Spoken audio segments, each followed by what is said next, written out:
Hola a todos, saludos. La idea, gracias por estar, los que se van sumando, los vamos sumando, ahí están cayendo otros. Bueno, la idea como actividad virtual del Polo Formativo del Fin del Mundo era conversar con el amigo Pablo Semán, ya tercera vez en el año, Pablo, que hacemos algo.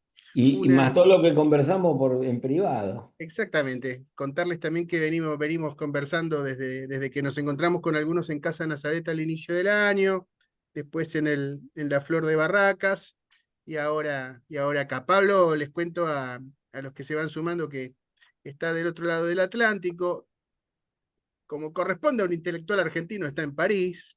¿Está bien que lo diga así, Pablo? No. No, pero bueno.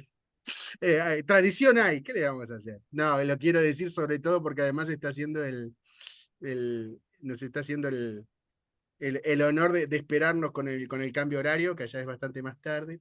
La idea es conversar un rato, tenemos una parte, como decía, de conversaciones anteriores en común. Yo le envié a las personas que están acá, Pablo, tu artículo de la letra P, como para tener Sí. un punto de partida. Te cuento lo que decía recién, que tenemos gente de Buenos Aires, de Chaco, de provincia de Buenos Aires, de Río Negro, de Mar del Plata, bueno, que es Buenos Aires, de Mendoza, déjenme ver, de Formosa, y porque era una de las cosas que habíamos compartido, que no íbamos a hacer una convocatoria abierta, sino más con el grupo más restringido que tenemos, dentro de lo que pudieran, tener un espacio que nos permitiera también un poquito profundizar y también tener esta cosa que no es nada menor y que la verdad que está bueno, de tener gente de distintos lugares del país. Yo, Pablo, para darte un pie, ¿no? En tu artículo, el que escribiste con la letra P, que también está escrito con el ánimo de un medio semimasivo, digamos, o de cierta Mm. difusividad, que le pusiste algunas cosas, me parece que por un lado son cosas que hacen gancho, pero por otro lado juegan a que se codifique más ampliamente alguna cosa y que tiene que ver con eh, este planteo, esta caracterización que haces de una especie de gobierno, la caracterización de Milei de gobierno trotskista de derecha, trotskista en Ujú. sus modos, de derecha, digamos, en sus contenidos. Se puede matizar, seguramente vos mismo lo matizás, pero a mí me gustó eso, me gustó la idea también, que me parece que nos atraviesa de algo que caracteriza, que está detrás de esa caracterización, que me parece que hay cierto rasgo de guerra revolucionaria, por decirlo de alguna manera, Ujú. inclusive de guerra civil, ¿no? De uno u otro modo.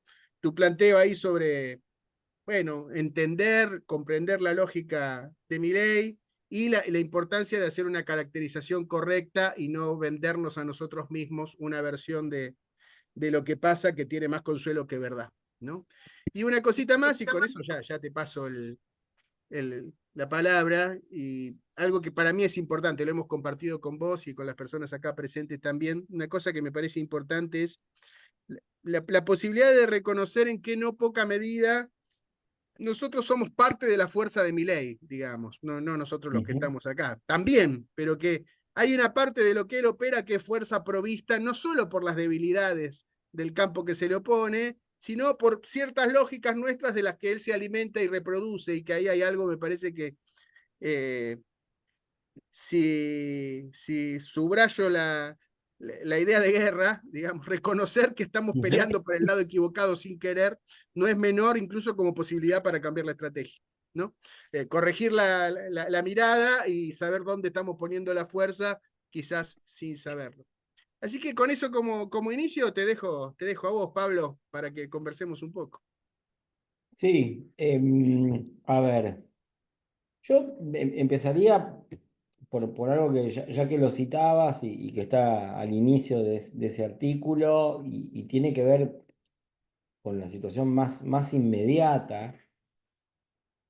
eh, Yo, yo creo que estos proyectos de derechas, que son muy diferentes, por otro lado, sobre todo creo yo, entre Europa y América Latina, si uno compara sobre todo América del Sur y El Salvador y lo compara con Italia, con España, con Francia, eh, tienen la característica de que son experiencias políticas radicalizadas, de crecimiento acelerado, si uno lo compara con Europa, y al mismo tiempo son mucho más radicales, son más mayoritarias y más radicales que las que se dan en Europa, ¿no?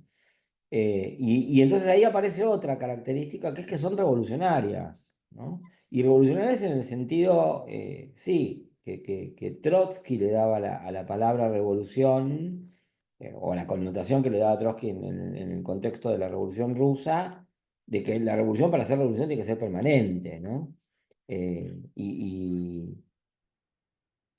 Y por otro lado, porque es como mm, y creo que se está manifestando en estos tiempos, hay una posición, digamos, crasamente materialista, en la cual hay un grupo social que ocupa en el imaginario de Milei, en la práctica de Milei, el mismo papel que ocupa el proletariado en el pensamiento de Trotsky, que es una vanguardia revolucionaria, ¿no? Entonces, ellos deben conducir el proceso social y económico y, y son los que, en este caso, son los que están siendo capaces de revolucionar el desarrollo de las fuerzas productivas. Eh, Ahora, el punto es este, ¿no? Eh, ¿Por qué ellos pueden avanzar tan fácil? Va, el punto, no es el único punto, es uno de los puntos. Pero uno de los puntos es que ellos están avanzando muy fácilmente, ¿no?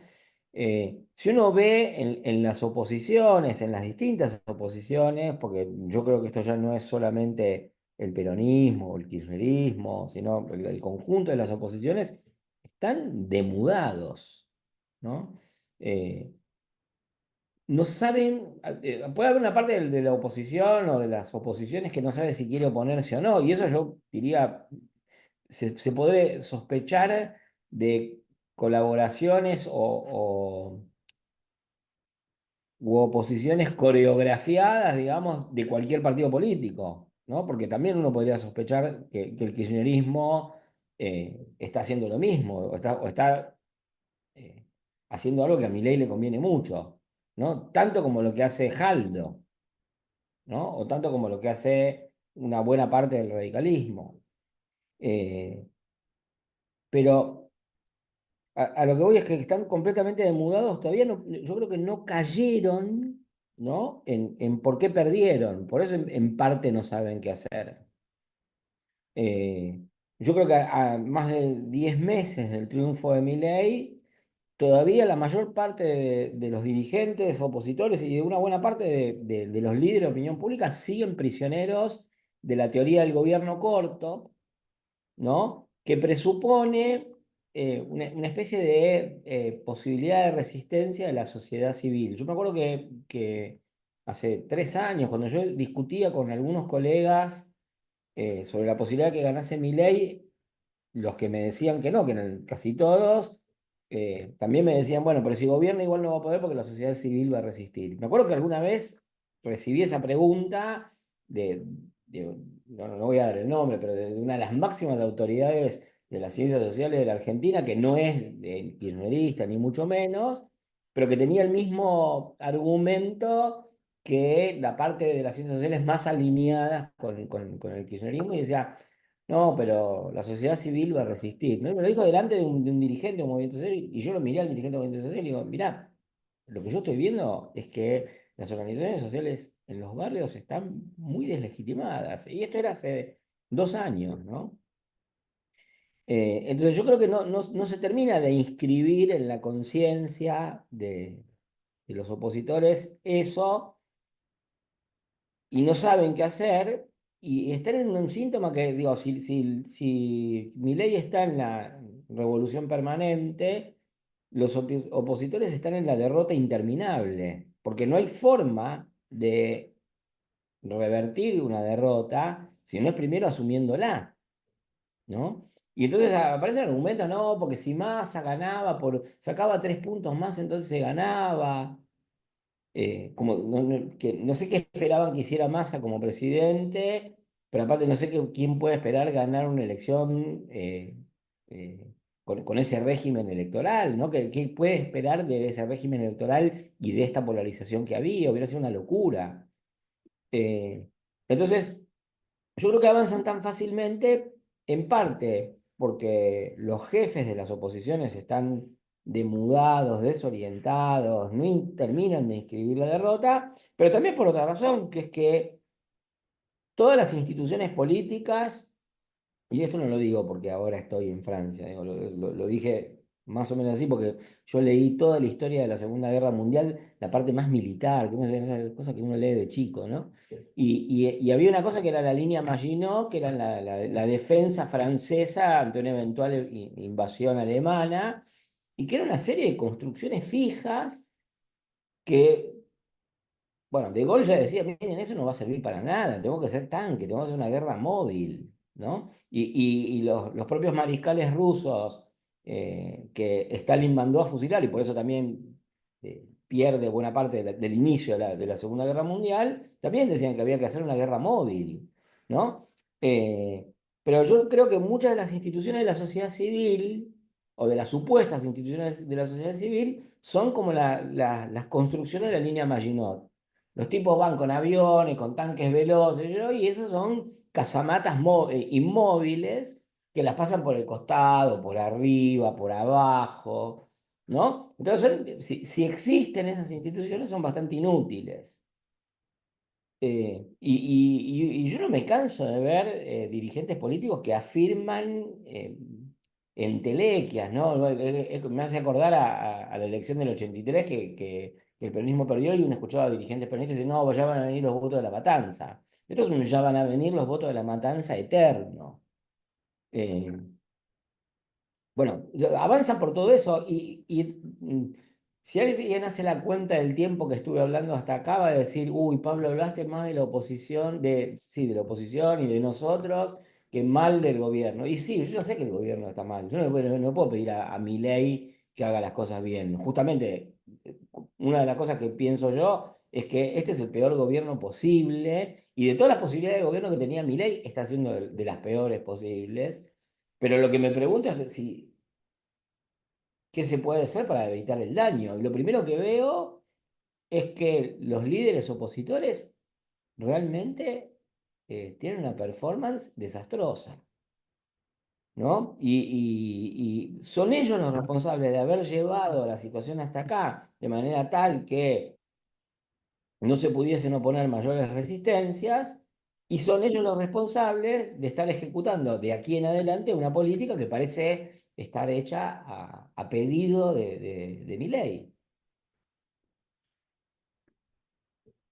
Bueno, no sé, ya Sí, sé, perdón. Sí, estamos sí, con sí. todo. Ahí va. Estaba buscando para poder hablar. No, Pablo, compartiendo esto y llegado como a este punto, ¿no? Es como que es como un punto límite entre lo demudado y la fingición de demencia, el fingir demencia, digamos, o no poder asumir por el motivo que sea. La pregunta es, y tomando algo que planteamos el otro día, cuando estuvimos en el bar en Barracas, ¿qué pasa? Vos lo mencionaste recién, se puede decir de distintas maneras, ¿no? Sociedad civil, el electorado, la militancia, los entes intermedios, ¿qué se puede esperar de eso según tu perspectiva? Sí, sí. A ver, yo no tengo una sistematización de eso. Algunas cosas fui pensando el año pasado y ahora estoy pensando otras que no es que sean contradictorias. Primero que yo creo que las cosas fueron cambiando, ¿no? Y por el otro lado, yo mismo fui profundizando algunas ideas, corrigiendo otras, abandonando otras. Pero, a ver, para mí hay una cuestión central en el análisis de lo que está pasando, que es,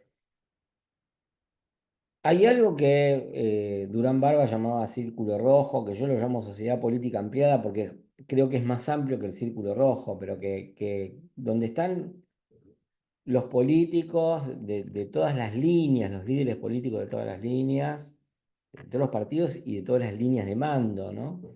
Sus tropas, los consultores, los especialistas en comunicación, los periodistas, los empresarios informados, los sindicalistas, las periferias de las agrupaciones, ¿no? Y toda esa gente participa de unas discusiones que hay un punto, hay una parte de la sociedad, y que es la parte más grande de la sociedad, sociodemográficamente hablando, que uno la detecta porque hay una zona donde empieza a no entenderse esa discusión, ¿no? Eso es lo que yo llamo sociedad civil. El lugar donde la gente no entiende la discusión de la política. Mi idea de sociedad civil no es ni la de Hegel, ni la de Marx, ni la de Locke, pero no porque quiera estar en contra, ni quiera ser mejor, ni nada, sino porque es una cosa muy pragmática.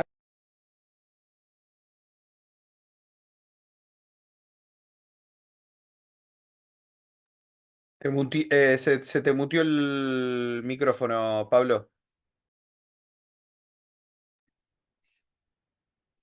No sé dónde había quedado. Muy Pero ahora no te pragmático. Una definición muy pragmática, que no Sí, querías sí, tenemos una diferir. visión muy pragmática que no intenta ir contra la teoría, que aparte yo no la conozco, pero tiene que ver con que hay una parte de la sociedad donde uno se da cuenta, que yo la recorro como investigador permanentemente, donde no se entienden los guiños, los tics, los chistes, los temas, las obsesiones de los políticos y de la sociedad política ampliada. O donde todo eso se refracta de una forma tan diferente que ya es otra conversación, otra música. Eh, Después me parece que hay otra partición que hay que pensar y que no es necesariamente homóloga de esta, pero que tiene una relación con esta partición, que es que las instituciones que yo llamo la línea Maginot, y que tienen que ver con el Estado en sentido amplio, como decía Gramsci, ¿no? Las instituciones de la coerción y del consenso y la prensa, y bueno, en parte eso sería la sociedad política ampliada, eh, son como una isla que está viviendo un terremoto en medio de un océano embravecido, ¿no? Entonces, la relación entre sociedad política y sociedad civil, además de ser de incomprensión, es de poca capacidad de morder de la sociedad política en la sociedad civil, ¿no? Eh, a ver, yo no creo que esto sea necesariamente reciente, o no me parece que sea solo reciente. Yo cuando investigaba con mi trabajo de campo en los años 90 eh, en un barrio del Gran Buenos Aires, yo veía que, claro, por ejemplo, la escuela laica funcionaba porque decía que era laica y no dejaba entrar la religión en la escuela, supongamos, más o menos, pero eso no quería decir que esa concepción hubiese ganado la lengua y los corazones de la gente, ¿no? Más bien lo que yo veía era un mundo encantado y de presencia de lo sagrado de una forma que no la vive ninguna élite religiosa, y mucho menos la católica, y que mostraba que, bueno, las instituciones no mordían, ¿no? Lo que ellas querían transmitir, en todo caso, era autoridad y silencio, porque en general la conducta de los subalternos en asimetría es la simulación, ¿no? A mí me tiende a parecer que todo eso se incrementó, por, primero porque todo va más rápido que el Estado. La información, las redes sociales, la superabundancia de información más allá de las redes sociales, crea corrientes y autoridades informativas alternativas y autoridades formativas alternativas. También eso no es que no empezó con las redes sociales, ¿no? Eh, yo me acuerdo muy bien que la historia oficial de los años 90, que era una historia, digamos, socialdemócrata liberal, a pesar que predominaba el menemismo, era una historia que no mordía ni en los maestros de historia, ni en los profesores de historia. Y por eso se pusieron de moda en esa época los libros de Piña o los libros que hablaban de la historia argentina. Y había o sea, había una autoridad alternativa que era más de izquierda, digamos, que eso, pero que surgía del mercado, paradojalmente. Y yo me acuerdo del enojo que tenían los historiadores oficiales en esa época. También es un síntoma de que no mordía la sociedad política ampliada, el Estado en la sociedad civil. Bueno, eso también se incrementó. Y después hay cosas, las subjetividades también van más rápido que el Estado y ahí hay una tensión muy contradictoria que es, mm, yo creo que efectivamente hay una posición antiestatal muy fuerte, pero al mismo tiempo hay un reclamo muy fuerte al Estado, pero que no, yo no soy partidario de medirlo como lo midió durante muchísimo tiempo el kirchnerismo, la gente contradictoria, qué sé yo qué, ya se van a dar cuenta, o sea, ya es un producto, primero, la interpretación es idiota, pero la medición también es idiota. Eh, entonces, me parece que por esas dos vías, ¿no? De la incomprensión recíproca entre sociedad civil y Estado y de lo poco que muerde la sociedad civil, la sociedad política en la sociedad civil, eh, hay una situación ahí, ¿no? También uno podría utilizar otra metáfora que creo yo que contiene las dos que venía diciendo, que es el círculo más pequeño que era la sociedad política y abarcaba más dentro del tipo societal, ¿no? Y no abarcaba toda la sociedad, pero abarcaba gran parte de la sociedad, disminuyó su irradiación, su iridiscencia, se achicó, y hay toda una vida social que está por fuera de eso, y lo cual implica, por otro lado, otros mecanismos de gobierno de la vida social, que no estoy diciendo que sean mejores, al contrario, muy probablemente sean peores, ¿no? Yo me acuerdo que justamente en esa investigación de los años 90, eh, en esa época yo había hecho una cosa muy de sociólogo, muy no podía dejar de hacerla, no era que quería hacerla, pero me salía todo el tiempo que había tabulado datos de 120 familias y de qué vivían. Y bueno, un buen porcentaje de esas familias, 20% vivía de actividad, o sea, no vivía pero tenía un porcentaje del ingreso del hogar compuesto de derivados de actividades ilegales, ¿no? Y yo me acuerdo que yo había vivido en Brasil y conocía, había hecho trabajo de campo en la favela Rocinha, y yo pensaba, bueno, no hay mucha diferencia, ¿no? No crean que hay tanta diferencia. En esa época yo trabajé en algunas cosas con el Ministerio de Seguridad de la provincia de Buenos Aires y el ministro decía, yo tengo miedo que Argentina sea Brasil, ¿no? Y en esa época era un poco después de que yo volví a Brasil, en el año 2005. Y yo decía, 2006, perdón, decía, mire, ministro, yo creo que ya somos como Brasil.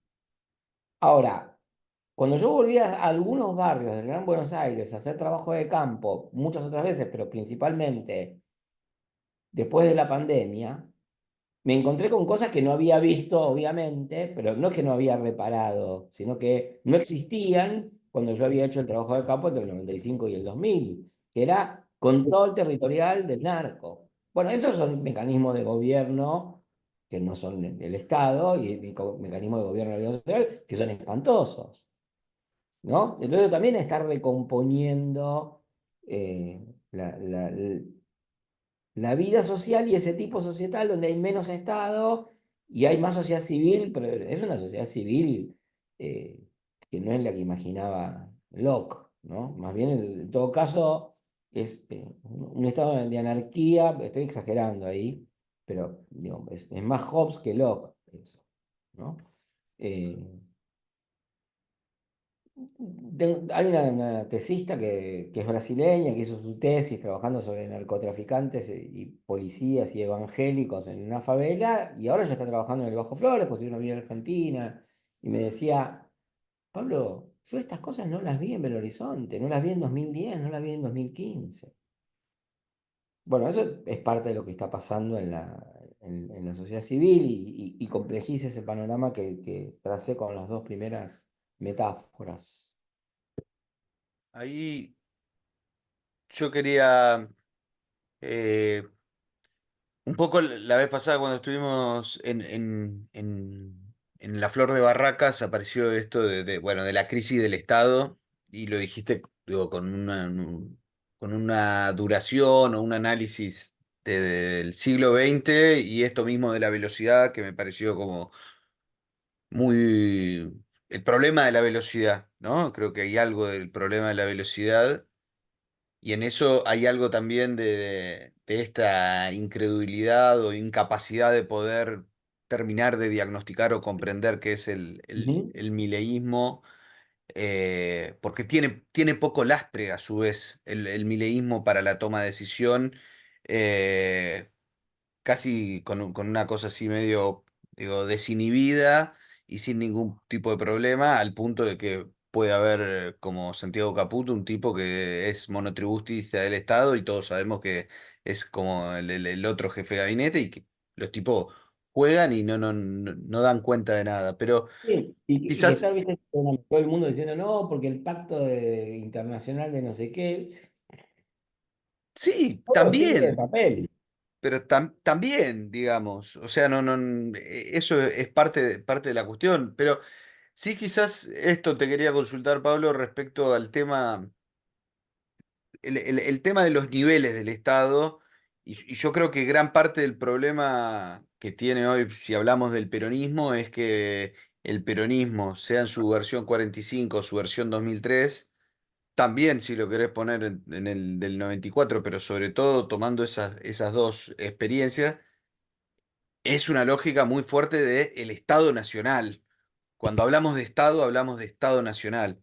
Y hay una Mm. dimensión de lo subnacional que al mismo tiempo me parece que es parte de la agenda o del modelo de país que tiene en la cabeza Milei y que quedó plasmado el día que hizo la presentación en el Congreso de su presupuesto.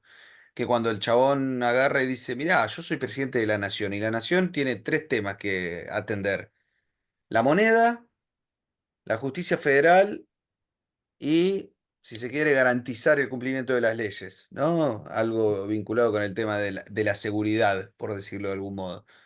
Nada más. Todo lo demás son de las otras instancias y otros niveles del Estado. Entonces, en esto de la crisis del Estado, creo que hay parte de eso que está imaginando Milei, de un Estado nacional débil, chico, y otra forma de estatalidad. eh, que para mí es un problema para un territorio como es el argentino, ¿no? Con su complejidad, con la posibilidad de derivaciones regionales o provincialismo, pero quizás volver a retomar lo de esta crisis del Estado, las velocidades y otras formas de estatalidad. Sí, yo, a ver, se me ocurren varias cosas, como no es algo que yo estuviera pensando en los mismos términos que vos, no lo tengo sistematizado y por ahí no, no razone de premisa mayor a menor, ¿no? Pero, eh, a ver, lo primero que yo creo es que eh, eh, el mileísmo, incluso aunque se la da de batallador cultural, la verdad es que la batalla cultural la ganó antes y no la ganó el mileísmo, vino de antes. O sea, la transformación del alma popular ya ocurrió primero, ¿no? Entonces, su autodeclaración de gramscismo es tan mala lectura de Gramsci como la que tiene el peronismo de izquierda, digamos. Que cree que la batalla cultural es algo que se hace desde el Estado, que en realidad es patotear a la sociedad civil. Justamente Gramsci inventó la idea de hegemonía para pensar que el poder en parte nacía o se elaboraba en la sociedad civil, se secretaba en la sociedad civil. Y por eso aparte discutía con Marx esa idea, ¿no? Marx tiene una concepción más economicista de la sociedad civil. Entonces, no es gramsciano en eso, es trotskista, digamos, y además, tampoco es gramsciano en su idea de guerra de posiciones, porque más bien es una guerra de movimiento, es un asalto. Es una revolución en el sentido más trotskista de la palabra. Y entonces, vuelvo un poco sobre lo anterior, porque llama la atención cómo pueden hacer una revolución. La revolución de octubre, que de la de noviembre, de los rusos, también fue una revolución, digamos, fueron 4 años, no es el 7 de noviembre de 1917 que ocurre todo, ¿no? Hicieron un montón de cosas hasta 1921. Bueno, estos tipos en esa temporalidad van más rápido, con otra lógica, que es una revolución antiestado, y haciendo las paráfrasis con el marxismo que me gustan, eh, que Milei diga que es un topo me hace acordar a cuando Marx hablaba de la revolución y decía que iba a aparecer por algún lado, ¿no? Como un pozo que hacía un topo y estaba en un lado y le hacía decir a Marx esa idea de bien has osado viejo topo, ¿no? Y en ese emprendimiento revolucionario, al mismo tiempo antiestatal, yo creo que dialogo con vos, no te estoy objetando, pero al contrario, estoy tomando lo que decís lo más al pie de la letra que puedo. El proceso de desorganización del Estado que encara Milei, objetivamente, independientemente de lo que él quiera hacer, abarca también los niveles subnacionales. Porque por un lado él dice esto, sí, esto no es ¿cómo se llama? Jurisdicción mía, pero también es cierto que a las jurisdicciones que les corresponden las deja sin recursos, ¿no? Y además en ese diseño institucional que tiene Argentina, donde Alberdi decía que había que tener presidentes con unos tipos que sean emperadores, pero que se llamen presidentes, y donde el poder ejecutivo es el partido político más poderoso del país, cosa que se ve, digo, no entiendo por qué todo el mundo decía, incluso después de haberlo dicho y de haber fracasado, que el Parlamento podía resistir. Yo me acuerdo de gente o sea, seamos serios. Había gente que en 2015 decía mejor perder porque los controlamos en el Parlamento. Y Macri, que era mucho menos revolucionario que Milei, se recontrarrecagó en el Parlamento. Entonces no sé a quién se le pudo ocurrir en algún momento que era válida la tesis, no tiene poder institucional, ¿no? Una ridiculez, ridiculez. Tanto como pensar que la sociedad civil iba a resistir. Bueno, entonces, en ese diseño institucional, donde el Poder Ejecutivo es el partido político más poderoso del país, y realmente y es presidencialista por un lado y es antifederal por el otro, yo creo que en los niveles subnacionales tiende a ocurrir lo mismo. Y en parte por eso, no solo por eso, pero en parte por eso, los gobernadores, no hay ningún gobernador que se anime a confrontar. Hay otras razones por las que no se animan a confrontar. eh, Muchos no saben si quieren confrontar, muchos piensan, bueno, que él haga esto, después vemos qué hacemos nosotros. Muchos no resistirían la más mínima ofensiva que haga Milei. Muchos tienen miedo y todos esos, aparte, sobre todo los que vienen del peronismo, son tipos que fueron cagones durante 20 años. Son una manga de cagones. Entonces, no es que ahora tienen miedo ahora porque tuvieron miedo antes. Y me parece muy interesante en este sentido decir, miren, Kicillof dijo a cielo abierto la verdad del kirchnerismo, que es, o te sometes o sos un traidor, ¿no? Y esos tipos son hijos de eso. Entonces no se puede esperar nada de esos, tampoco.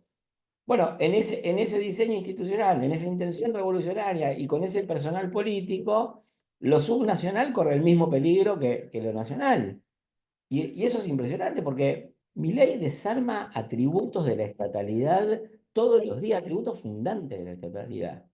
Lo que está pasando con la AFIP es una cosa, no sé, supersónica, ¿no? Entonces, si a vos te preocupa, a mí me preocupa más por todas estas razones que estoy diciendo. Cristian, Buenas tardes, ¿cómo están? Bueno, primero quiero eh, tomar una idea que me parece que es brillante, el proceso de desorganización nacional. Me parece que Que no es mía, es de Marcelo Falac, que me invitó a escribir en Letra P y yo usé a propósito la idea de Marcelo para citarlo. está muy bien. Me parece que es bastante gráfica e interesante. Después también coincido mucho con la idea de que el problema es político, digamos que tenemos un desorden político enorme, que la última semana fue sintomática de cómo la política en vez de resolver los problemas los construye. Y que va a ser un gran problema. Sí, tengo un matiz con respecto al nivel de consenso que puede tener Milei en este momento. A mí me parece que no ha cambiado demasiado las posiciones de la sociedad. Me parece que no hay una mayoría enorme que avala las políticas que está llevando adelante. Lo que sí hay es una retracción, una falta de representatividad de nuestro espacio.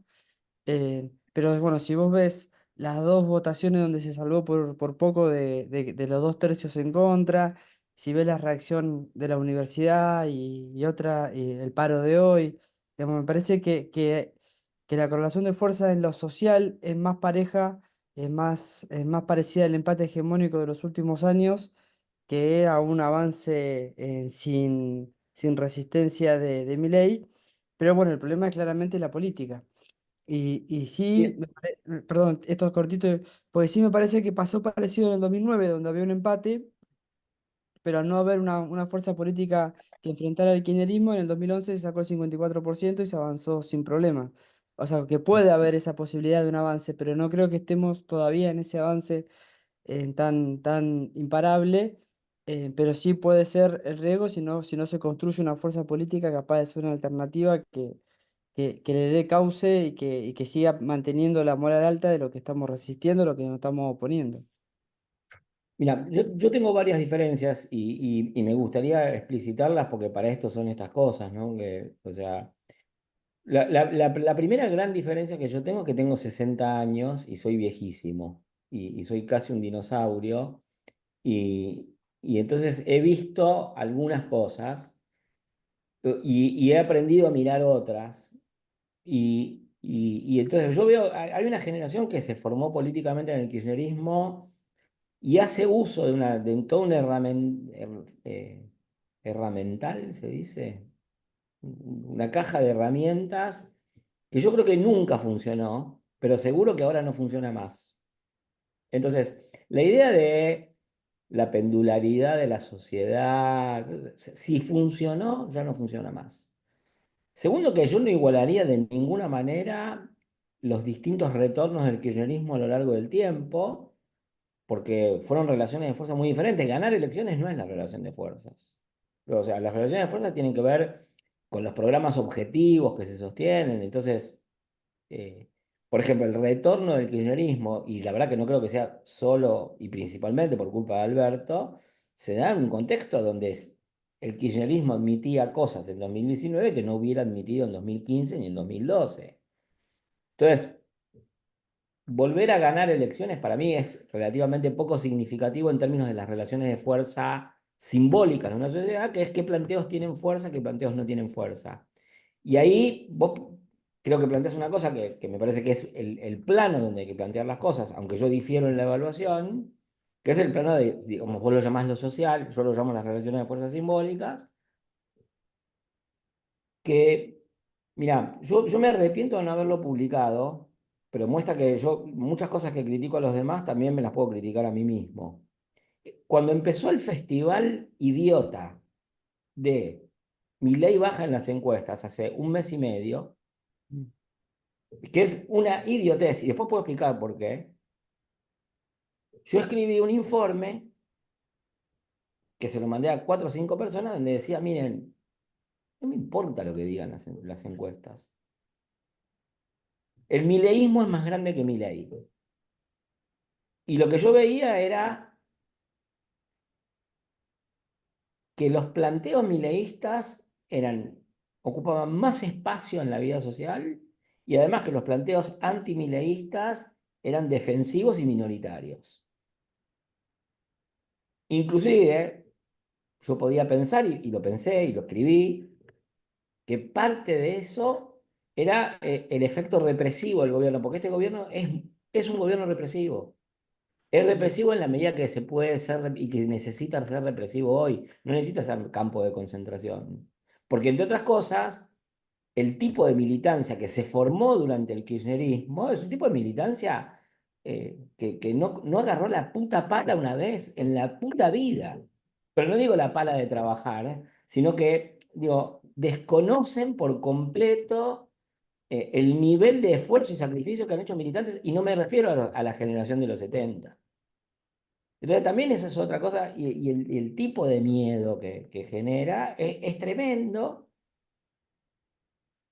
y es parte de la hegemonía. La hegemonía no es solamente discurso, desarmar zócalos, decir que se podrían hacer cosas alternativas, por qué habla con la en vez de con O, qué sé yo. No, eso no es hegemonía, o no es discutir la hegemonía. Entonces, a mí me parece que la relación de fuerza sí efectivamente es mucho más favorable que lo que nunca fue a planteos liberales. Las privatizaciones tienen más consenso, la reforma laboral tiene más consenso. No puedo comparar la resistencia. Yo estoy siguiendo muy de cerca, a pesar de estar en París, pero mi equipo de investigación está funcionando y yo consulto todos los días, y esto lo podemos discutir, y Miriam se acuerda que yo tuve una intervención en una asamblea en el 85, que me criticaron por gorila, por hijo de puta, por lo que sea, y está todo bien, pero que ganamos esa asamblea en el activo, sin tener militantes, para no tomar una facultad.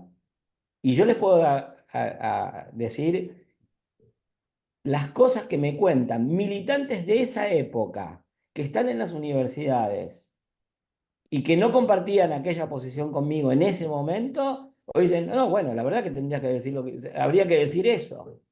O sea, no, la resistencia universitaria, pero está, digamos, vista desde uno, o sea, yo he escuchado decir gente, y no hay cosa más gorila que esto que voy a contar, gente que dice que el cordobazo lo iniciaron los estudiantes.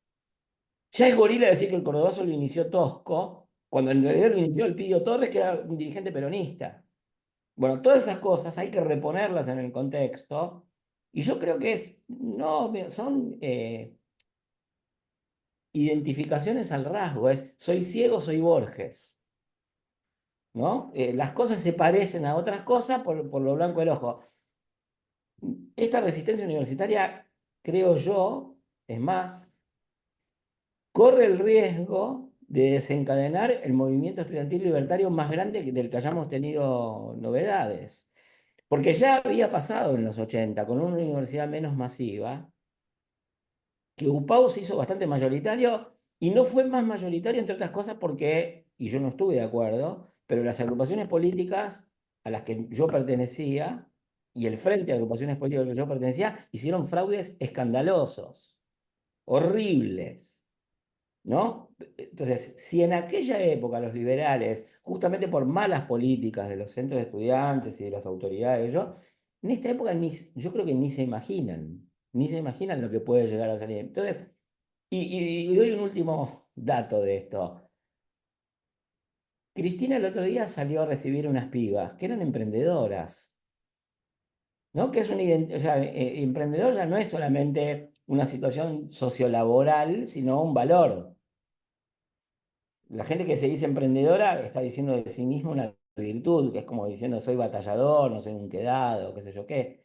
Bueno, Cristina cuando salió a encontrarse con unas pibas, dijo, ah, acá están las emprendedoras, o sea, la legitimidad de esas identidades de una sociedad neoliberalizada, a mí me parece que es más fuerte que nunca.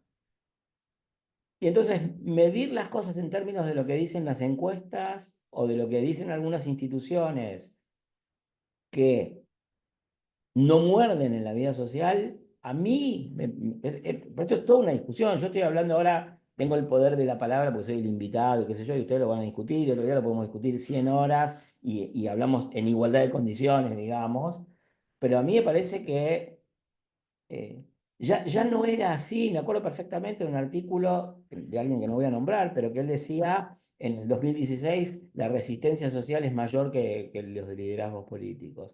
No, no, o sea, no, porque esa resistencia social obviamente llevó a derrotar a Macri, pero ya con otro programa, con un programa mucho menos radical, o mucho menos avanzado, o mucho más concesivo a la lógica neoliberal. Pero aparte, y finalmente, y esto es importante, hay un problema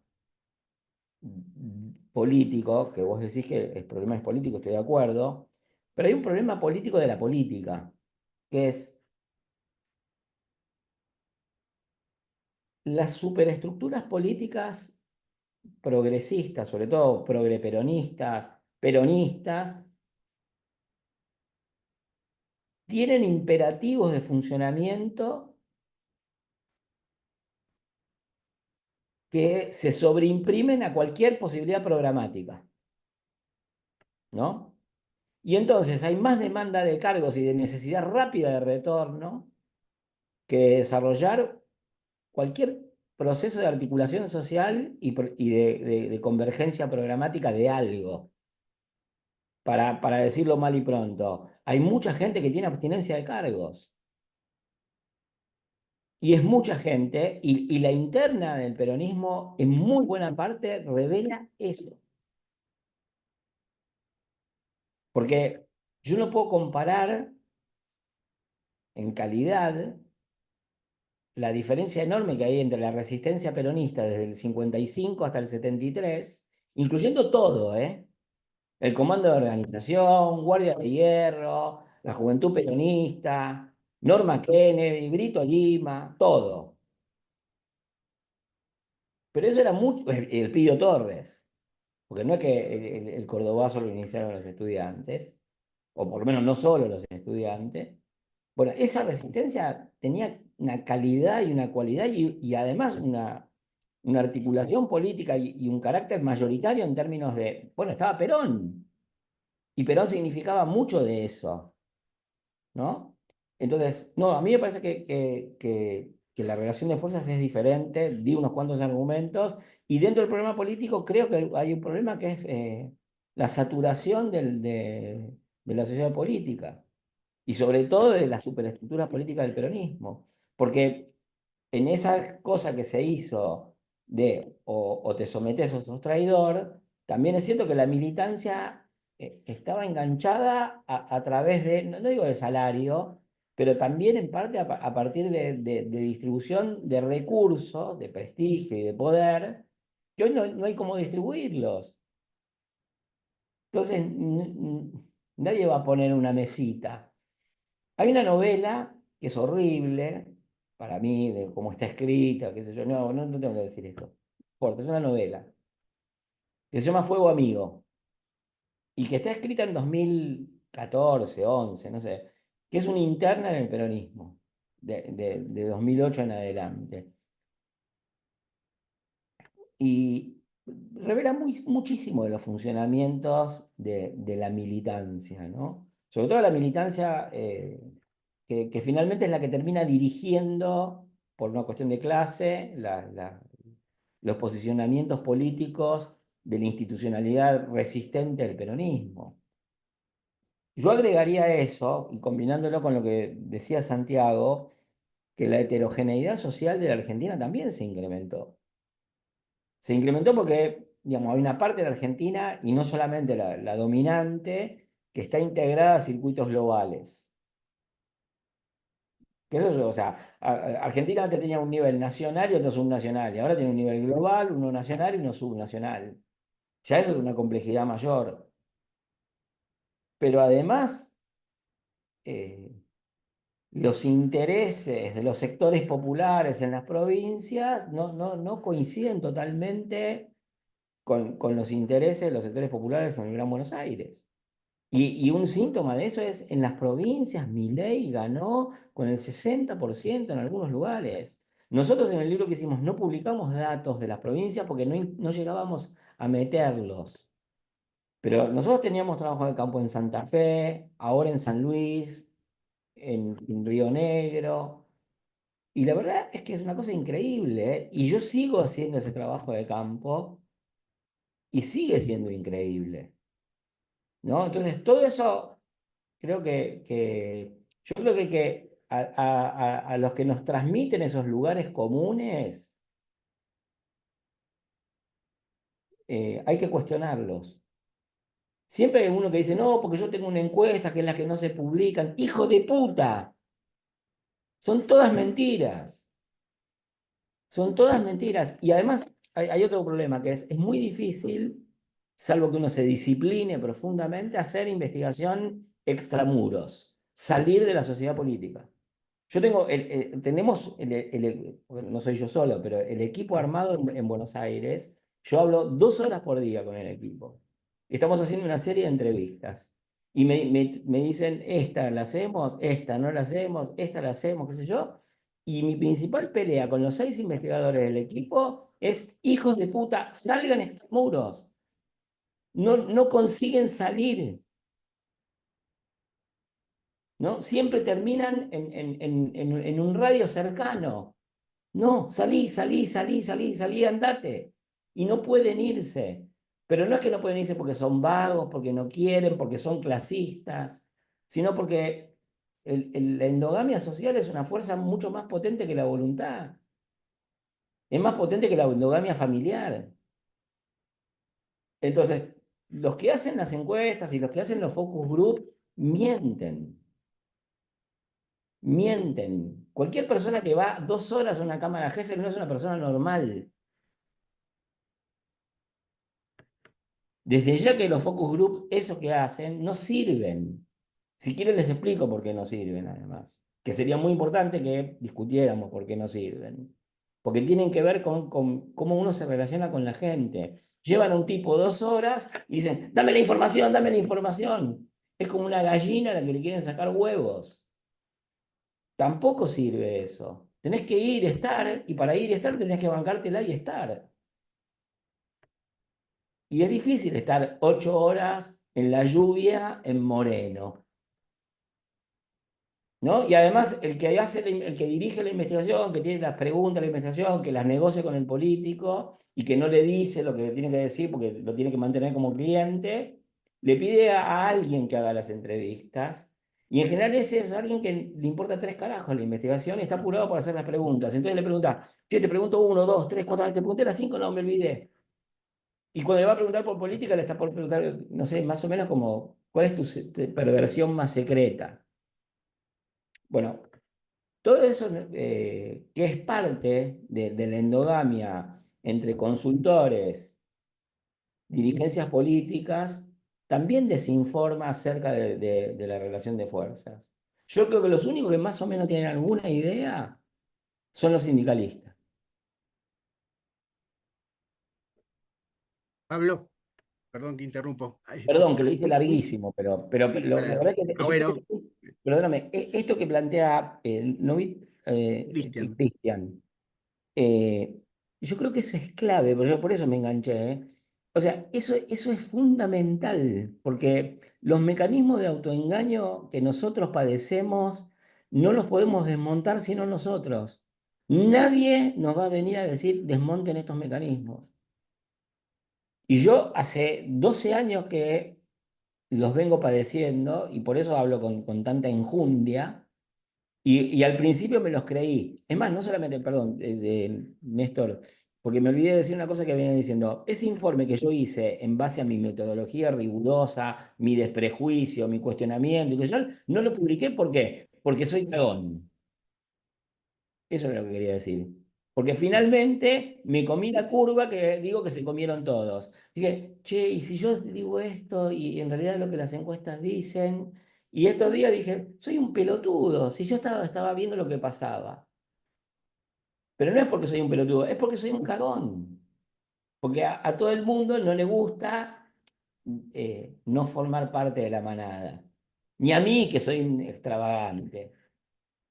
¿No? Entonces, pero eso a mí me volví a aprender lo que aprendo cada 3 días, que es que uno es un boludo y yo soy un cagón.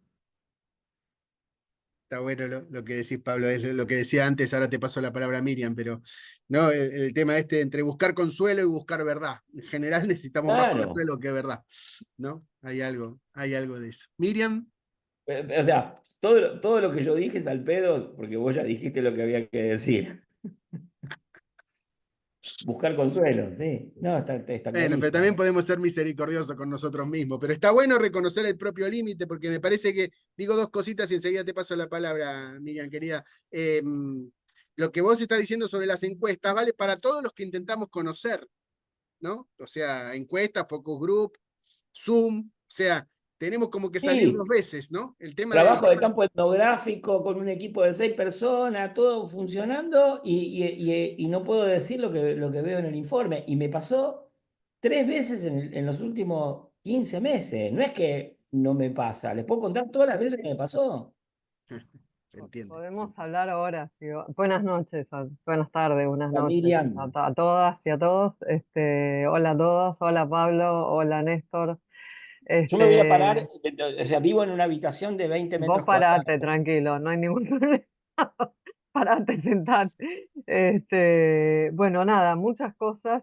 Hablando del trabajo de campo, solo digo, de campo. Yo tuve 10 años yendo a Quilmes a charlar con los metalúrgicos en los 90, con los cuales puedo decir que claramente lo que decía Pablo, claramente no funcionan las encuestas.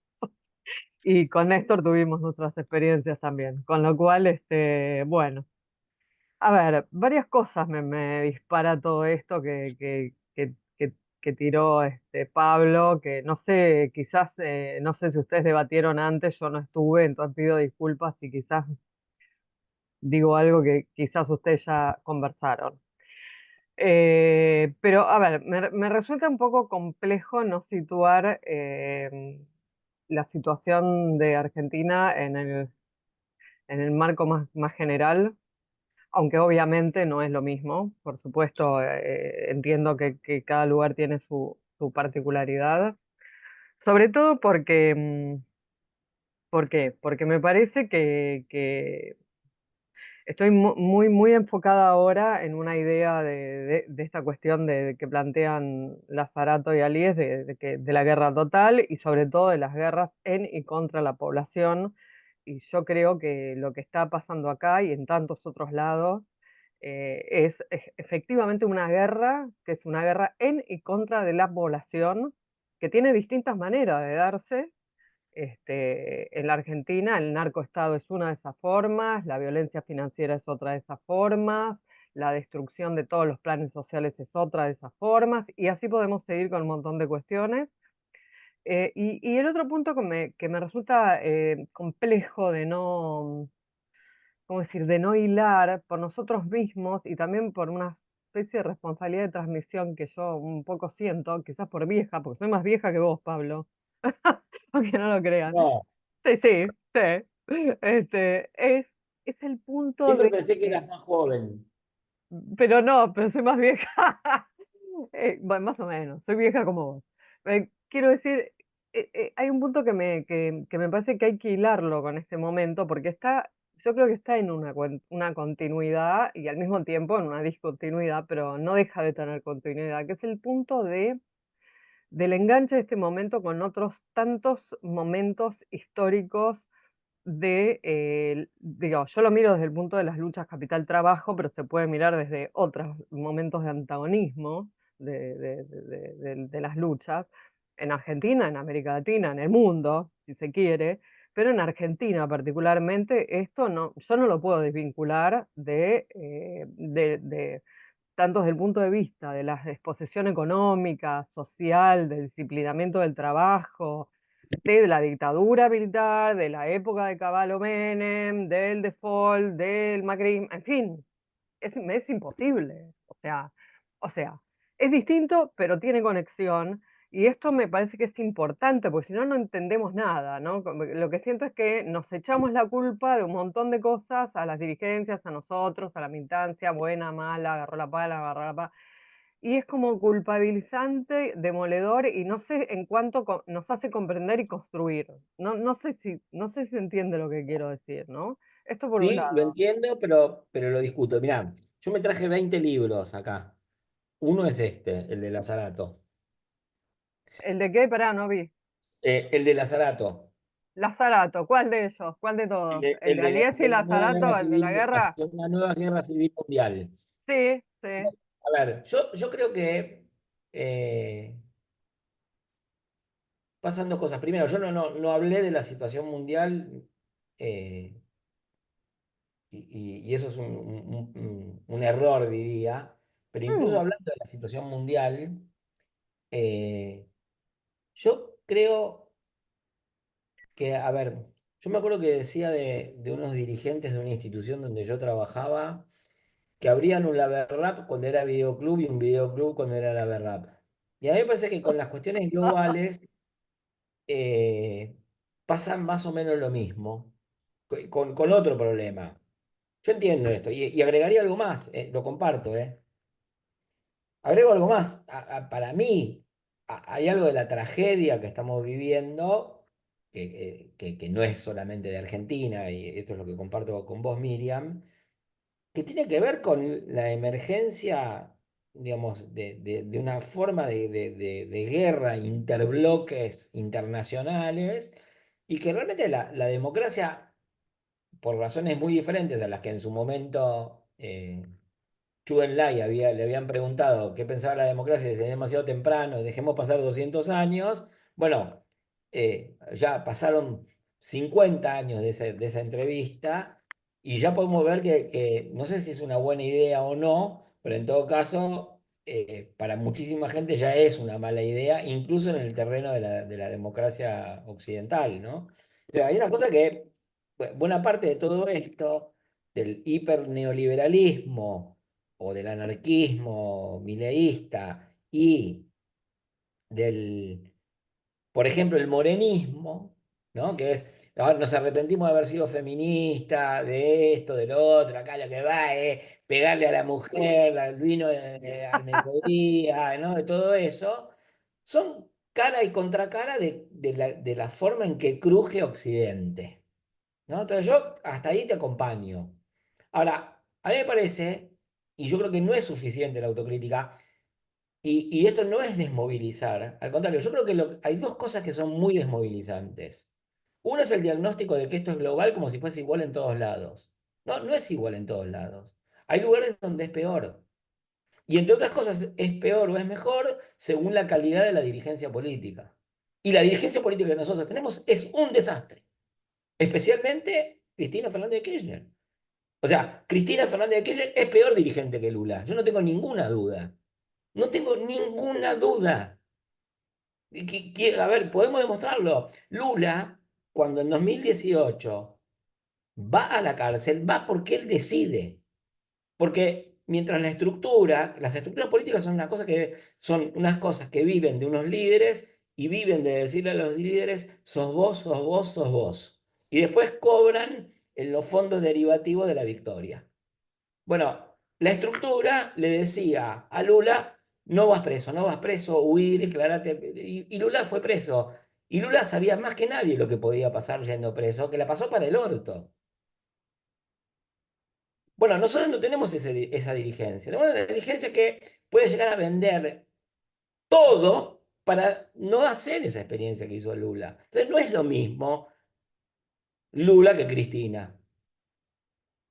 Por ejemplo, para decir, entonces, la calidad de las dirigencias influye en la capacidad de resistir ese panorama global. Que sea global no quiere decir que sea igual en todos lados y que no haya distintas oportunidades de resistir. Bueno, son resistencias, no son ofensivas. Claro, sí, estamos, o sea, lo nuestro es el tiempo, no el espacio. Y eso ya lo sabíamos desde el vamos, o deberíamos haberlo sabido desde el vamos. Y en todo caso, si no lo sabíamos, tenemos que darnos cuenta, no, por ¿no? El, supuesto, el no, tiempo es, no es el- dije, ¿eh? no dije para nada que No, está no bien, pero yo quise digo que igualar no, lo pero a global ver, con yo lo estoy local. discutiendo con un lugar común. Yo Ok. comparto lo que vos decís del panorama general. Lo que digo es que para mí es una conclusión desmovilizadora pensar dos cosas que para mí son evidentemente erradas, que es justamente por eso antes decía, ahora hay un nivel global y ahora tenemos una complejidad social que es un nivel global, uno nacional, uno subnacional. En el nivel nacional, donde todavía se disputan cosas y donde justamente Argentina corre más peligro, ya no por la dirigencia peronista, kirchnerista, de izquierda o lo que fuere, sino también porque Milei es el presidente que es, que no es lo mismo Milei que Bolsonaro. Porque yo podría decir, también hay otra diferencia con Brasil.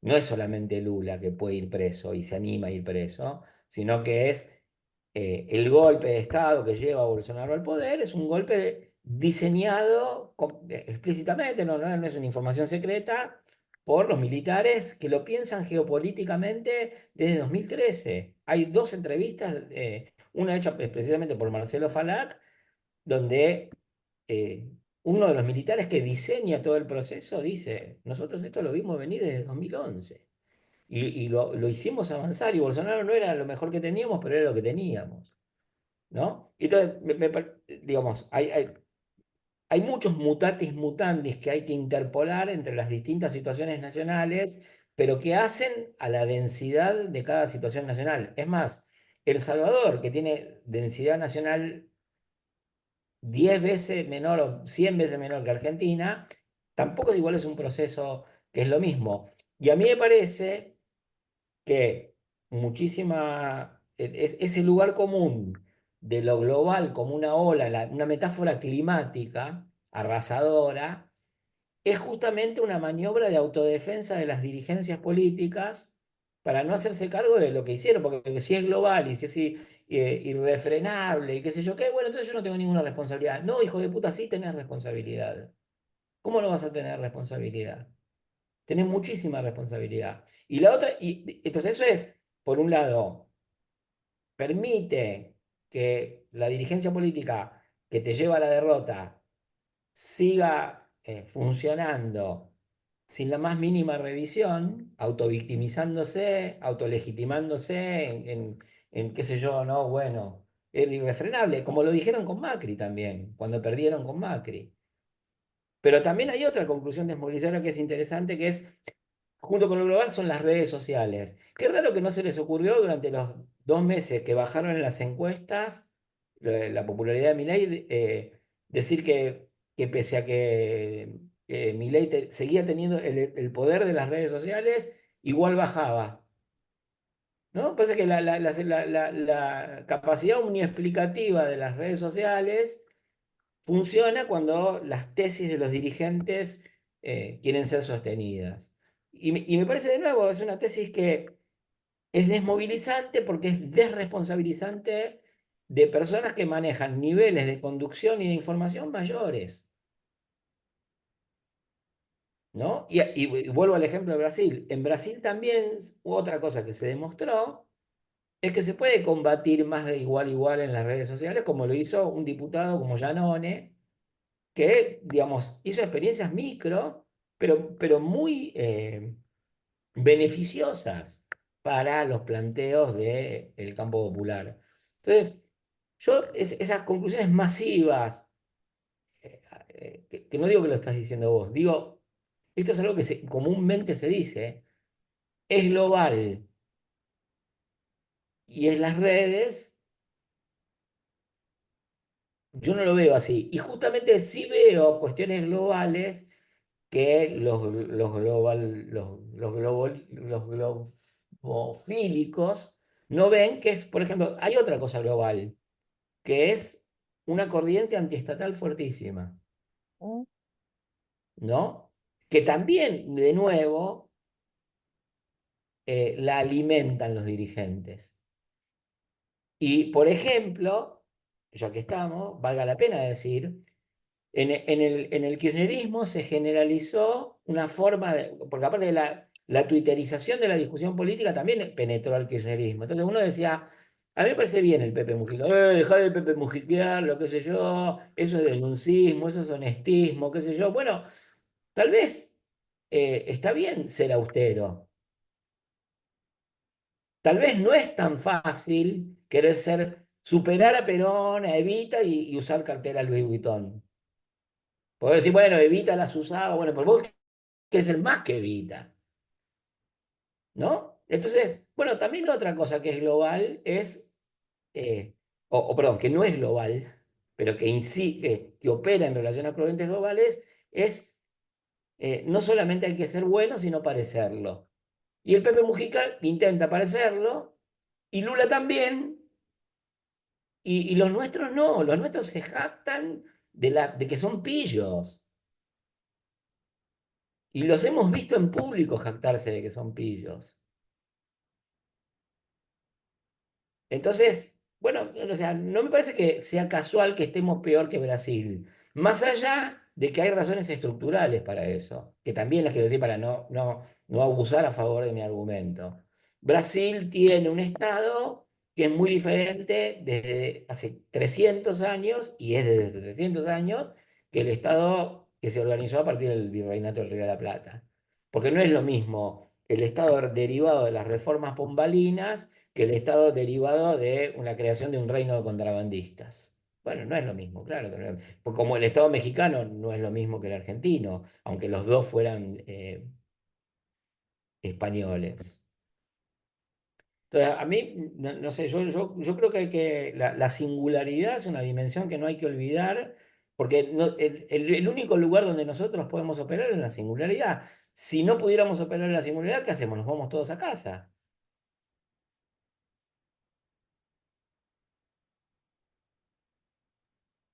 Bien, está todo el tema de lo que nos concierne, ¿no? Veo ahí siempre, me gusta poner ese acento siempre, ¿no? Cómo poner lo global, cómo poner la calidad de las dirigencias, cómo poner el estado con el que contamos y la historia en un lugar que nos concierne, o sea, cómo hacer que la explicación no sea inhabilitante.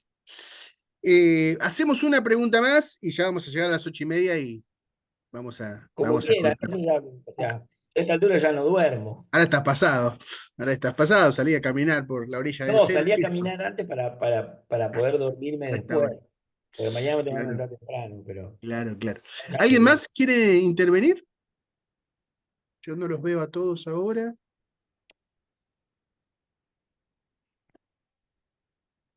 Voy a poner para ver. Marco, dale. Yo no lo veo a Marco. Hola, ¿se Ah, escucha? Marco.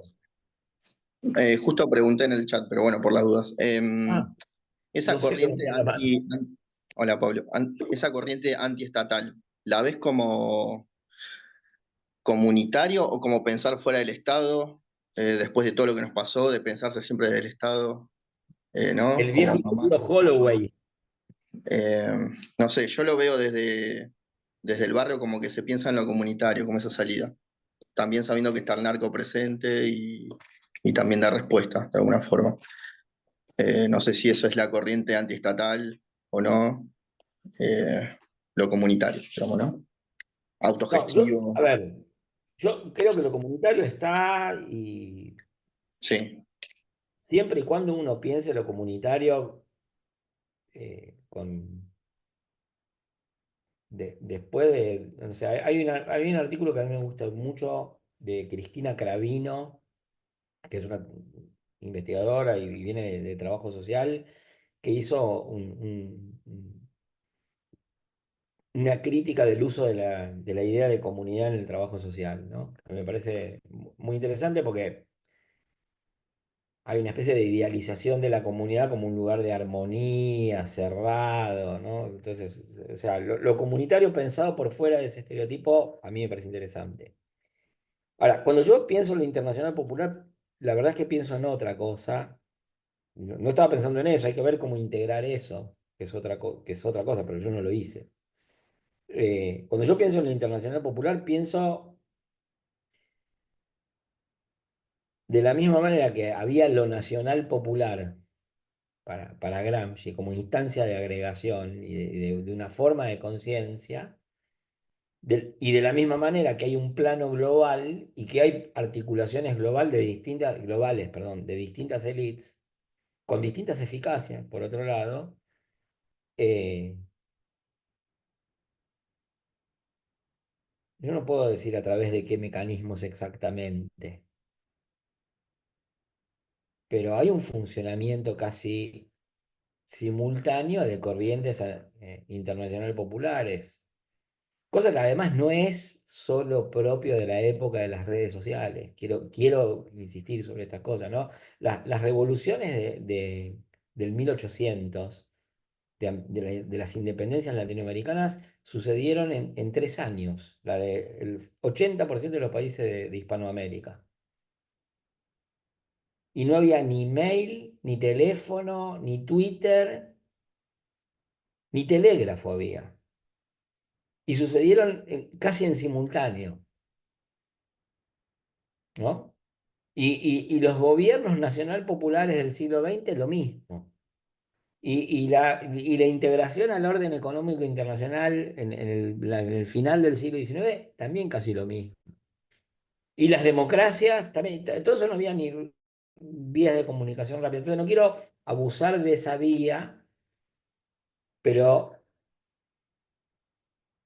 quizás sea porque algunas condiciones son concomitantes y generan los mismos efectos, porque yo creo que sí, y esto retomo también lo que decía Miriam, hay cosas del funcionalismo, del funcionamiento del capitalismo a nivel global que desencadenan el mismo tipo de efectos en distintos territorios, entre otras cosas porque básicamente el capital es movimiento, el capital es, digamos, circula, se mueve, va, atraviesa los estados, es como un líquido circulando por ductos que pasan por cada país y los efectos se notan en cada país, pero ese país es una matriz de singularidad. Ahora, yo creo que uno de los lugares donde, si quieren, hay reacciones más homogéneas es en esa distancia y hostilidad frente al Estado, que además se incrementó por el factor pandemia, ¿no? Donde el Estado apareció como enemigo de los sujetos de muy distintas maneras. Ahora, dicho todo esto, yo también quiero decir, para mí hay una especificidad latinoamericana de todo esto, no solamente Argentina. O sea, no por casualidad América Latina, incluso medida con medidas de mierda como la desigualdad, el Gini, basado en informes de la CEPAL, basados en informes de Producto Bruto falsificados y qué sé yo qué, incluso con todo eso es la región más desigual del planeta, ¿no? Y eso, qué sé yo, alguna cosa tiene nos debería decir. Ahora, en esos lugares también hay una fuerte corriente antiestatal a la que yo creo que también, de nuevo, en singularidad, algunos aportan más que otros. Y no me queda la más mínima duda de que los últimos 12 15 años de política nacional popular, a pesar de haber declarativamente predicado a favor del Estado, no me parece que le hayan hecho un gran favor al Estado como institución de legitimación de la institución estatal. ¿No? Como no legitima la política la interna de Cristina y Axel, o Cristina y, ¿cómo se llama? El gobernador de La Rioja, ¿no? Y como no legitima la interna el gobierno del Frente de Todos con los tipos peleándose todo el tiempo. Desde, quiero decir, el 14 de febrero de 2020 ya hubo una solicitada de dirigentes y ministros del gobierno pidiéndole a Alberto que haga lo que había dicho que no iba, lo que ya había dicho que no iba a hacer. Entonces, no es que empezó después de 2000, después de la pandemia, sino que la disputa de ese trío del odio que fue el Frente de Todos, Massa, Cristina y Alberto, empezó desde el inicio de la campaña electoral, donde cada uno quería acuchillarlo al otro por la espalda.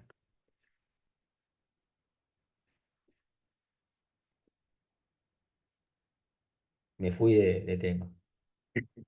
Todo es tema. Todo es tema. Mm.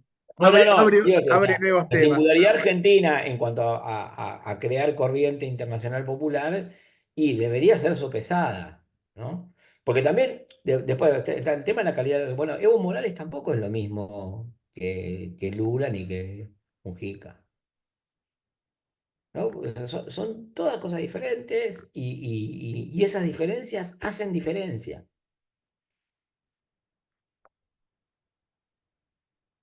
No es lo mismo perder 6.000-0 que 30-1 que 6-2.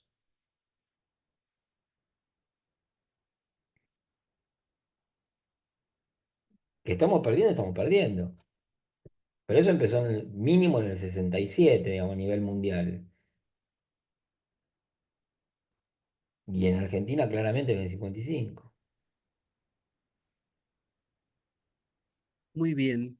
No sé si alguien más quiere intervenir. Tengo que poner la vista otra vez para verlos a todos. Hay corporativo internacionalista, Miriam, sí. Y de diversas fuentes, ¿no? Porque aparte de ahí sí, en la guerra interbloques todo eso funciona. Ahora, por ejemplo, Argentina maneja, por lo menos hasta ahora, digamos Argentina como nación, ¿no? Y pensando en Milei inclusive, peor que Brasil eso, ¿no? O sea, la vocación de no autonomía eh, ahora que estoy, no es porque estoy en Francia, digo, pero había un personaje de Asterix que se llamaba Proromanix, ¿no? Que era un miembro de la aldea gala que era prorromano y que quería hacer todas las instituciones como los romanos, quería hacer impluvios, acueductos, y los galos lo querían matar, ¿no? Bueno, Milei es Proromanix. Y no van a encontrar un personaje así tan fácilmente en el poder en Brasil, por ahora, qué sé yo, por ahí todo sale peor ¿Qué es eso? y aparece. No sé. Pablo, a lo mejor un poco para ir cerrando, te quiero hacer una pregunta como en otro registro, pero tomando cosas que vos dijiste, a este nivel, más como de encaminamiento de algunas cosas. Hablaste de herramientas o de maneras de indagar, elucidar, interlocutar, ¿no? Cómo conocer, una cuestión como de método. Por un lado de las ciencias sociales, que es un lugar desde el que hablas, pero por otro lado, con un planteo ético y político también. ¿Qué ves por ese lado como esto de cómo salir de la burbuja, nada, del clúster de vínculos, de estatus, de autoconfirmaciones? Una es esa. Otra, lecturas, te quería preguntar lecturas, y otra un poco por dónde observar, ¿no? O sea, sobre en qué campos o en qué niveles observar. Ahí yo creo que muchas de las cosas que estuvimos diciendo y que vos planteaste, para mí nos remite otra vez, perdón si soy muy insistente, ¿no? ¿A qué podemos hacer? ¿No? O sea, dos cosas, ¿no? Uno, cómo salir de la narrativa autoconfirmatoria y cómo el momento, perdón que vuelva a citar esto que vos dijiste, pero el momento en que somos cagones o en el momento en que se tiene el coraje por la cita que hiciste de Lula, ¿no? ¿Cómo generar una comprensión que permita actuar, ¿no? Y que ves por ese lado, por eso te lo digo, lecturas, herramientas de observación, cosas que observar, cómo lo experimentás vos, por dónde te parece que hay que indagar.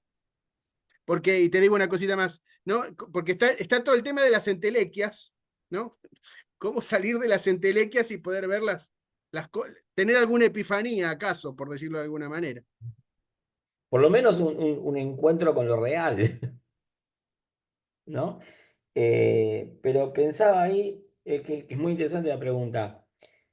A ver, a mí una cosa que me pasa es que yo me expongo a oír de todo, inclusive a lugares comunes. Y además el efecto edad influye. Yo muchas de las cosas que critico a título de pelotudeces las defendí. Y como por suerte no tengo ningún cargo que defender, no defiendo las pelotudeces que defendí. ¿No? Y creo, esto siempre yo fui, Miriam me conoce, que yo fui heterodoxo siempre. Puede ser criticable, pero siempre fui heterodoxo. Y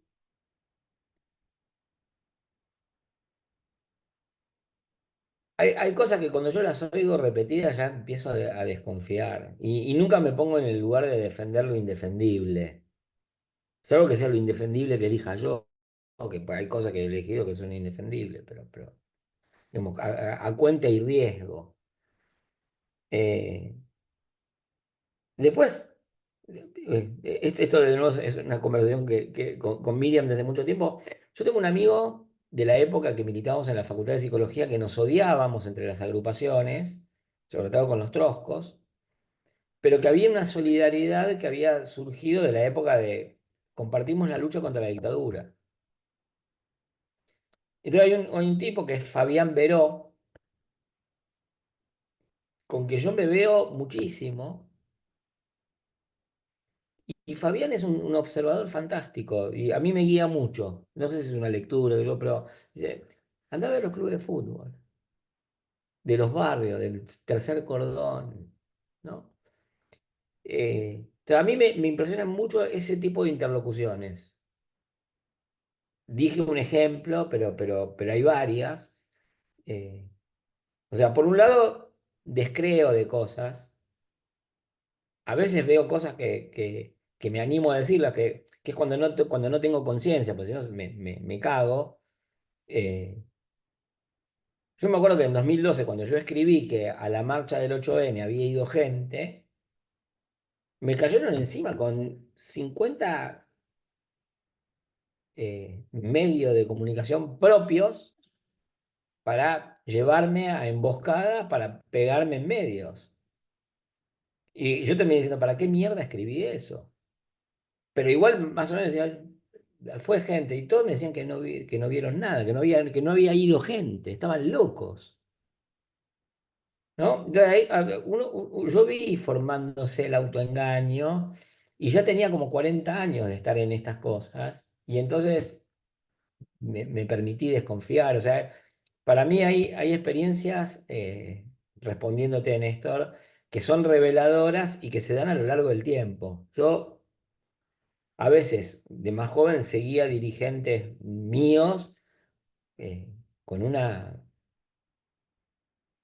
fascinación que me impedía pensar y registrar el nivel de autoengaño en que estaban ellos. También a mí me sirvió mucho otro encuentro personal, que yo en el año 83 era presidente del Centro de Estudiantes de Psicología y era el último año de la dictadura y nosotros fuimos a la cárcel de Devoto a visitar a los presos políticos. Y yo era, objetivamente, porque me criticaban por eso, incluso era más de derecha que los radicales. Y pero tenía el pelo por acá, era el más hippie de los presidentes del centro de estudiantes de esa época. Tenía pelo y lo tenía por acá. Y fuimos a la cárcel y justo liberan a un preso. Y el preso sale corriendo, se corre, se sube al atrio. No entiendo cómo. Era un tipo peticito y de piernas muy fuerte, porque caminó por las paredes y se subió y gritó: ¡Viva la revolución mundial! ¡Viva la unidad de las organizaciones revolucionarias! ¡Me voy libre! ¿Qué sé yo qué es? Porque lo liberaron en ese momento. Y yo miraba con una cara, decía, este pibe está de la nuca, ¿no? Y un preso me mira y me dice, Petizo, todo esto es folclore.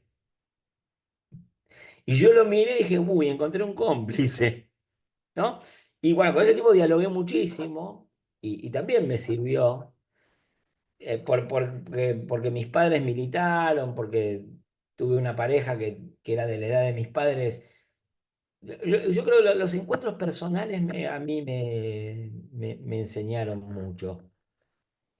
Después la otra cosa es, yo siempre lo cuento esto, pero bueno, mis padres fueron militantes y se proletarizaron y yo participé de eso, incluso no queriendo, digamos, que no tenía los derechos de las infancias. Y me acuerdo que yo aprendí mucho de mi vieja en una discusión que o sea,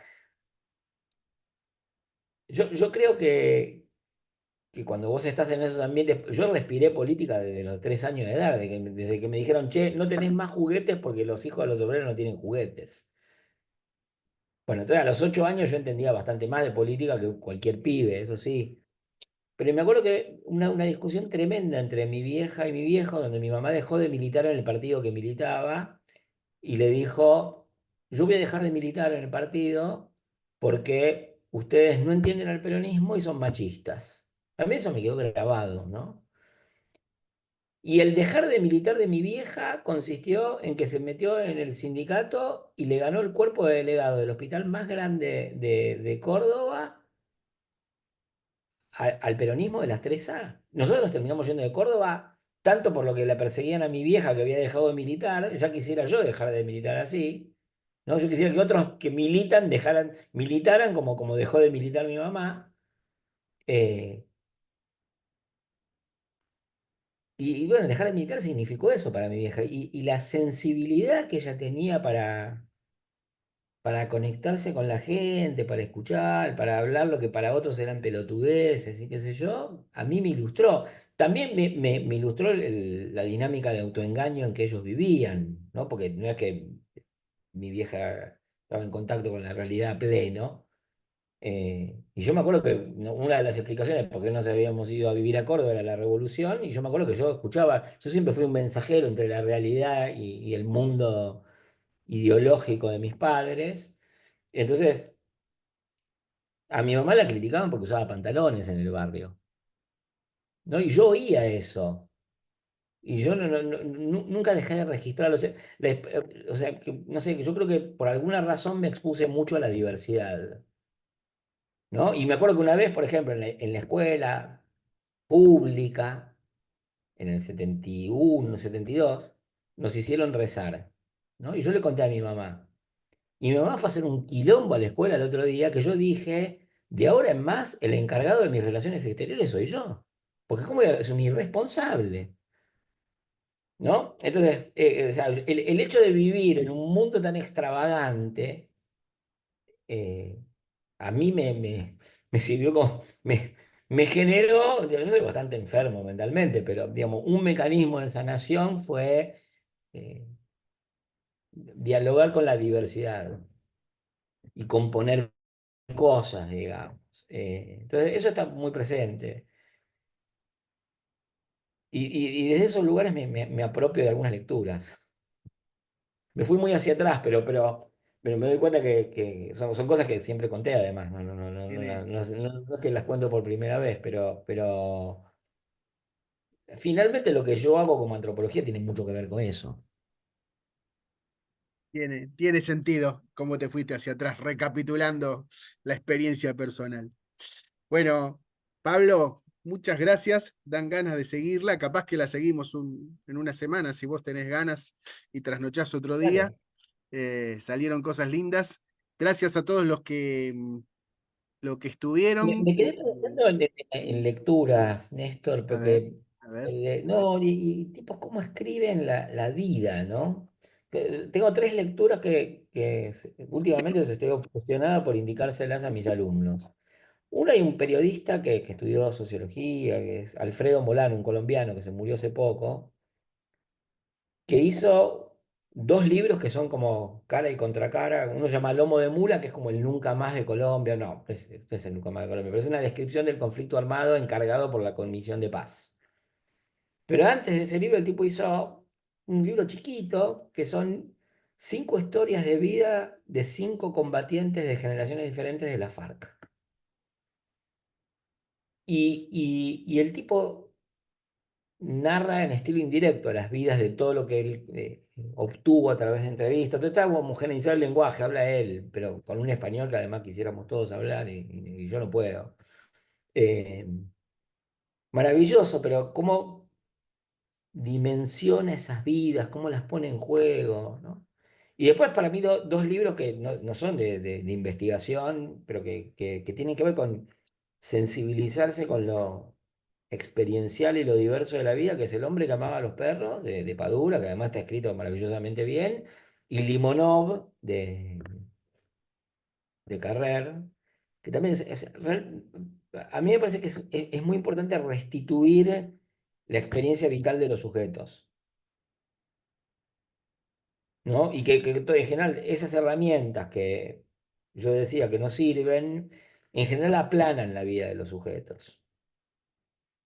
¿No? Las aplanan con formulario, con encuestas, con formas de exposición estereotipadas, aunque sean material cualitativo, con formas de obtención también estandarizadas, y que eso impide encontrarse con la vida real, incluso de un sujeto, ¿no? Entonces, esas lecturas a mí me enseñan. Extraigo de ahí, Pablo, de esto que decís, ¿no? Algo que conversaba hace poco con un agente, y un poquito para cerrar ahora sí. ¿Cómo hacer una lectura, pero también una escritura? Las dos cosas, ¿no? Porque creo que estamos invitados a hacer las dos cosas, ¿no? Hay que escribir también, más allá del gesto de escribir o teclear, pero quiero decir, cómo leer, cómo percibir y cómo escribir. Todo lo que puede hacer fuera de un discurso, ¿no? Porque se milita un discurso, se arma un discurso, pero el discurso habla solo, digamos, no hablamos nosotros. Eso me parece que es una gran cuestión, ¿no? Me viene, ya que estás en París, voy a cerrar con una de Foucault, ¿no? Como para ilustrar y con eso cerramos, Ya ¿no? que sos un pelado. Un Foucault con barba. No, viste que habla del discurso del sabio, el discurso del profeta, el discurso del técnico y el discurso del parresiasta, digamos, el que se anima a romper un poco el lazo, provocar un poco y poner en cuestión también el lazo incluso de aquel con quien habla. A mí me parece que hay que buscar mucho por ese lado también. Así Bueno, un que poco lo que vos decías la otra vez de que toda facultad de teología debería tener una un materia poco de de blasfemia, blasfemia, exactamente. en especial dictada por el diablo. Preferentemente ejercida por el mismo diablo, y si uno no lo encuentra, lo invita a Pablo Semán. Así que, bueno, muchas gracias. Gracias a todos los que están, la seguimos y mañana, seguro pasado, subimos esto para que lo podamos volver a escuchar. Un abrazo a todos, buenas noches a cada cual en las provincias y en los lugares, y a Pablo a descansar. Nos estamos viendo. Gracias, Que anden bien. Pablo, gracias, Víctor. Chau a todos.